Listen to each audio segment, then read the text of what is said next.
they have something to teach you. And I'd call them up, and it would be that person, which was just... Was that person expecting you? No. Okay. And these were all famous people, everything from Ram Dass to Kalu Rinpoche to on and on to Kirpal Singh.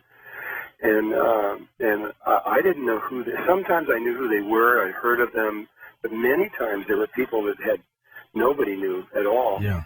And I would go there, and they would teach me something that I needed to know. And then when it was done, they would say, okay, now you go on to this other person.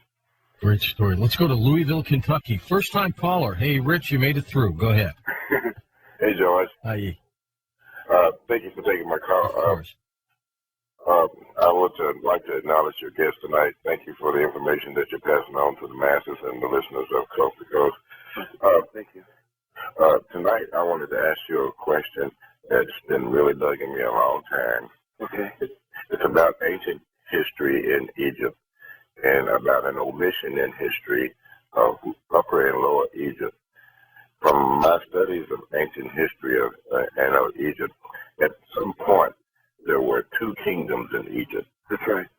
And there were pharaohs that sit on two different thrones. And they were all kings then. There were no pharaohs until the 18th dynasty. Okay. But go ahead. Well, what has really been bugging me is that there seems to be an omission in history about the people who sat on the throne. I believe it's in Lower Egypt, that were descendants of the original people that were taken into Egypt as Israelites, or as I don't know if they were called Jews at the time.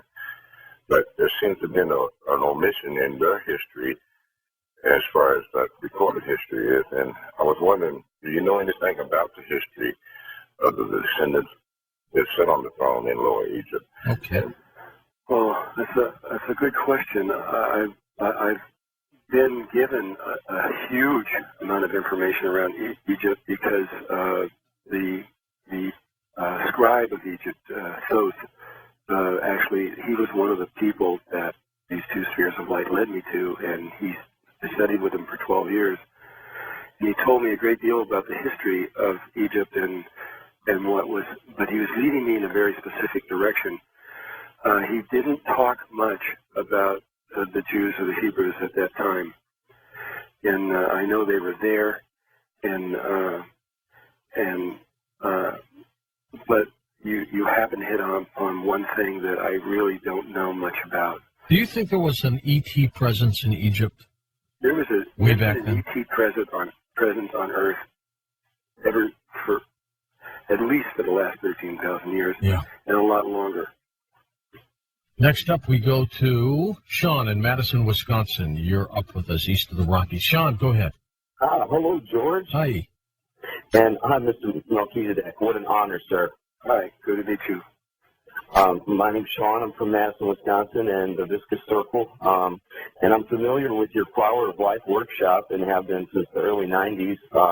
You inspired me to open my third eye, sir, so I really thank you from the bottom of my heart. And, George, I spoke with you and Jay Widener earlier this year. Parts of that night's broadcast ended up on the same song that I had called you about in the first place. Kind of a strange psychic loop that happened there. But Mr. Melchizedek, so many of your ideas and teachings have been the subject matter of my lyrics and stuff for so many years. I just really wanted to tell you thank you, and it would be an honor to send you a copy of my album Escape Wormwood when it comes out. Oh, thank you. I don't know how to do that, but... when people go to your website, can they email you? You can go to Drunvalo.net. And we've got that linked up at coast-to-coast.com. I should ask you, too, Serpent of the Light, is it out there in Amazon bookstores? It's on Amazon, or you can go to Drunvalo.net, either one. If you go to Drunvalo.net, you get it signed. And then you can put it on eBay. Yeah, right. Let's go to, we've got time for one more before the break. Toronto, Canada, Steve, International Line. Steven, good morning. Hey, gentlemen. Wow, what a great honor it is to talk to you, Drunvalo. I've got your Ancient Secret of the Flower of Life book. Excellent work. Super. But my question for you was, for some time now, I've been thinking about how much of an amazing coincidence it is that we can even have a total eclipse of the sun at all. And, you know, whenever I look at, like, pictures of this, I think it just strikes me as such a spiritual thing to behold. And I was wondering what your thoughts are on the total eclipse and what, like, impact or message it has for humanity in general. Well, it's just such an amazing thing. every eclipse is a syncing between a lining up between the Earth and the Moon and the Sun, and throughout time, it doesn't even matter which ancient culture you talk about. These things are all considered significant. If you remember in I'll take this a step deeper, and that is where I mentioned earlier in the program where inside the energy field around the human body there was two spheres that were exactly the size of the Earth and the Moon. Well, now we found the entire solar system, all the planets, all the sizes, and all of their moons. And not only that, but the shape of the orbits, the maximum, minimum, and mean orbits of all the planets, relative even to each other, like Mars to Earth, is all sacred geometrical patterns. And they're all located inside the human energy field. And so when you begin to realize that the outer world is completely defined by geometrical patterns and embedded inside around every single person, you begin to see that the outer world is not just an accident. It is really defined clearly, and there's much more to the world than we know. It's not just eating and having a job and everything else. There's far, far more to this. The Russians have just invented a new science that is going to completely alter this world in ways that it's just practically every single thing we know is going to be changed, and fast.